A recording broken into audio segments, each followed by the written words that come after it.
Haleluya. Haleluya. Shalom. Shalom semuanya saudara-saudaraku. Dimanapun saudara-saudara berada. Senang kita bisa berjumpa lagi walaupun kami menjumpainya melalui tayangan ini. Oke. Bagaimana kabar saudara-saudara? Kiranya kita semuanya tetap dalam keadaan baik, juga dalam keadaan sehat saudara-saudara. Ya, walaupun pandemi ini masih ada, walaupun memang kondisinya sudah mulai terantisipasi, diatasi, namun kita tetap terus harus berjaga-jaga dan tetap terus mengikuti protokol kesehatan. Nah, mari saudara-saudara, mumpung kita bertemu lagi di kesempatan yang indah ini yang sudah Tuhan atur bagi kita, mari saya mau mengajak kita bersekutu dengan Tuhan. Kita datang kepada Tuhan lewat pembelajaran firman-Nya. Yuk, ambil Alkitab saudara, buka Alkitab saudara dari kitab Filipi. Ya, kitab Filipi pasalnya yang ketiga, ayat yang ke-13 sampai 15. Filipi pasal 3 ayat 13 sampai 15. Demikian firman Tuhan. Saudara-saudaraku, aku sendiri tidak menganggap bahwa aku telah menangkapnya. Tetapi ini yang kulakukan, aku melupakan apa yang telah di belakangku dan mengarahkan diri kepada apa yang di hadapanku. Dan berlari-lari kepada tujuan untuk memperoleh hadiah, yaitu panggilan surgawi dari Allah dalam Kristus Yesus. Karena itu marilah kita yang sempurna berpikir demikian, dan jikalau lain pikiranmu tentang salah satu hal itu akan dinyatakan Allah juga kepadamu. Ya, tema pembelajaran firman-Nya pada kesempatan kali ini, saya mau katakan temanya moving forward. Wah, moving forward. Ya, bergerak maju. Bergerak maju, saudara. Ya, mengapa kita harus bergerak maju? Ya, apalagi kita sudah mengalami masa-masa keterpurukan kurang lebih 2 tahun selama pandemi COVID yang Tuhan izinkan terjadi di seluruh dunia, secara khusus di bangsa kita. Saat ini pemerintah sedang bergerak supaya memulihkan keadaan bangsa kita, terutama dalam hal ekonomi atau perekonomian. Nah, kita juga dalam hal kerohanian, kita harus bergerak maju. Saudaraku yang dikasihi Tuhan, kita belajar dari perjalanan hidup yang namanya Paulus. Ya. Paulus sebelum menjadi dia bernama Paulus, Rasul Paulus, dia adalah Saulus. Ya, bagaimana kehidupan di masa lalunya, bagaimana keadaan kehidupan di masa waktu dia sebelum menjadi seorang Paulus, sungguh-sungguh menakjubkan. Dalam arti dia orang yang katakanlah berbuat salah, berbuat jahat dan sebagainya, namun kemudian dijamah bertobat kepada Tuhan Yesus dan akhirnya menjadi seorang rasul yang bernama Rasul Paulus. Saudaraku yang dikasihi Tuhan, singkat ceritanya saya mau mengajak kita memahami bagaimana perjalanan hidup Paulus, saudara. Ya, mengapa bisa terjadi sampai dia menjadi seorang rasul hebat, seorang rasul yang besar, seorang rasul yang militan, seorang rasul yang luar biasa. Ya. Bukan berarti saya mau mengajak kita menjadi rasul-rasul semuanya, bukan begitu. Ya, tapi puji Tuhan kita semuanya akan dipakai Tuhan. Tapi bukan ke arah situ maksud saya. Artinya seorang Saulus menjadi seorang Paulus yang berubah luar biasa. Saudara-saudaraku yang dikasihi Tuhan, mari kita mau belajar ada 3 hal. Ya. Yang pertama adalah begini saudara. Apa yang dialami oleh Paulus atau Saulus yang pertama di ayat yang ke-13.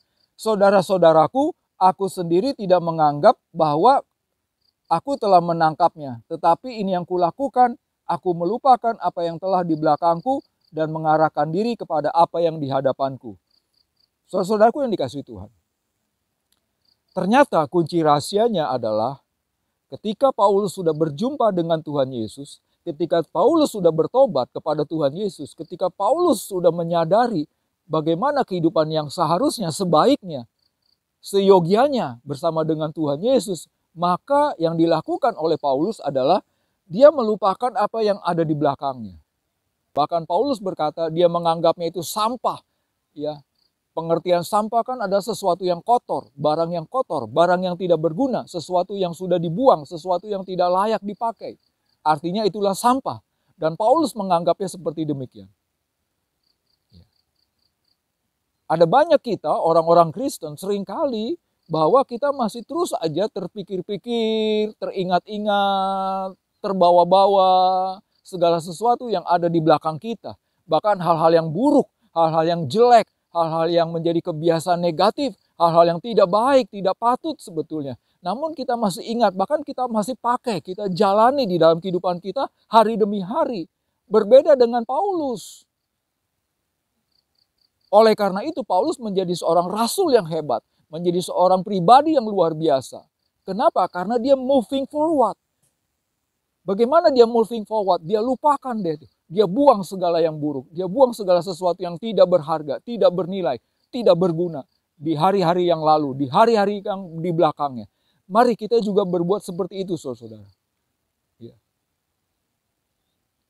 Apapun yang terjadi di belakang kita, mungkin kita pernah mengalami sesuatu hal, sakit penyakit, musibah dan sebagainya. Mungkin yang anak-anak muda pernah mengalami ditolak gitu kan. Ditolak, diputusin gitu kan. Jomblo, saudara, nggak apa-apa. Lupakan sudah. Lupakan. Kita percaya bahwa Tuhan Yesus sudah menyediakan yang lebih baik di depan hidup kita. Poin yang kedua, saudara, kita melihat apa yang dilakukan oleh Paulus moving forward. Ya. Poin yang kedua di sana dikatakan bahwa ayat 14. Dan berlari-lari, ayat 14. Dan berlari-lari kepada tujuan untuk memperoleh hadiah, yaitu panggilan surgawi dari Allah dalam Kristus Yesus. Saudaraku yang dikasihi Tuhan. Ya, mengapa Paulus menjadi seorang pribadi yang luar biasa sekali lagi? Karena dia berlari-lari ke depan, moving forward. Bagaimana moving forwardnya? Dia melihat ada sesuatu yang luar biasa yang sedang Tuhan rancangkan, yang sedang Tuhan siapkan, yang sudah Tuhan janjikan bagi hidupnya dia. Makanya tadi di poin yang pertama dia melupakan apa yang di belakang. Yang di belakang itu jauh tidak keren, jauh tidak berguna, jauh tidak bermanfaat dibanding yang di depan nanti.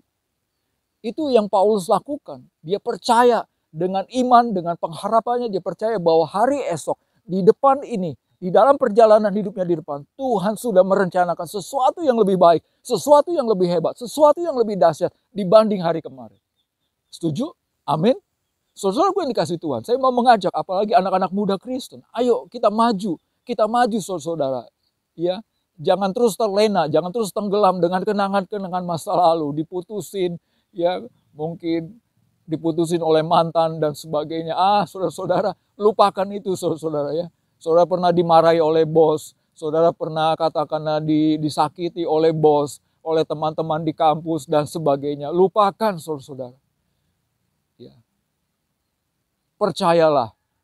Ya, percayalah, terus berharaplah bahwa ada panggilan surgawi di depan sana.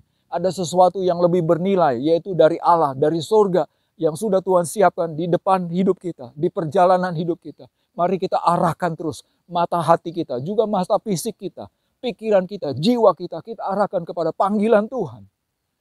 Panggilan Tuhan, sekali lagi mari saudara-saudara, mari kita ikuti panggilan Tuhan di depan kita. Saudara-saudaraku yang dikasih Tuhan, di dalam Roma pasal 8 ayat 28, ini ayat yang sangat familiar. Kita tahu sekarang bahwa Allah turut bekerja dalam segala sesuatu untuk mendatangkan kebaikan bagi mereka yang mengasihi Dia, yaitu bagi mereka yang terpanggil sesuai dengan rencana Allah. Ya, bila mana saudara dengan saya meyakini bahwa kita ini sudah menjadi anak-anak Allah, kita sudah terpanggil oleh Allah, kita menjadi orang-orang yang sudah dikuduskan, ditebus dari segala dosa-dosa kita masa lalu kita. Kita percaya bahwa Allah sudah menyiapkan, karena kita ini anaknya, karena kita ini adalah orang yang dipanggil Tuhan. Mari kita percaya ada sesuatu yang sudah Tuhan siapkan, saudara-saudara. Kesanalah hati kita, kesanalah pikiran kita, kesanalah mata kita tertuju. Saudara-saudaraku yang dikasihi Tuhan. Ya.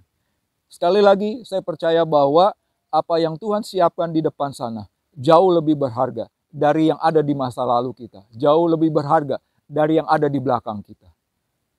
Rindukah saudara mengalami demikian? Poin yang terakhir, saudara-saudara. Poin yang terakhir, kita belajar tentang moving forward, saudara-saudara. Di ayatnya yang ke-14. Di ayat yang ke-14, karena itu marilah kita yang sempurna berpikir demikian. Dan jikalau lain pikiranmu tentang salah satunya hal itu akan dinyatakan Allah juga kepadamu. Saudaraku yang dikasihi Tuhan, begini saudara. Tadi di awal saya sudah katakan bahwa lupakan apa yang ada di belakang kita. Yang kedua, arahkan kepada yang di depan kita. Yang dari Tuhan. Tuhan sudah menyiapkan sesuatu. Nah, poin yang ketiga, artinya begini saudara. Pemikiran kita, seluruh pemikiran kita, tubuh, jiwa, dan roh kita, sungguh-sungguh saudara. Sungguh-sungguh mengimani, sungguh-sungguh sejalan dengan Tuhan. Itu yang dimaksud, marilah kita berpikir demikian, kata Rasul Paulus. Marilah kita berpikir demikian, saudara. Ya.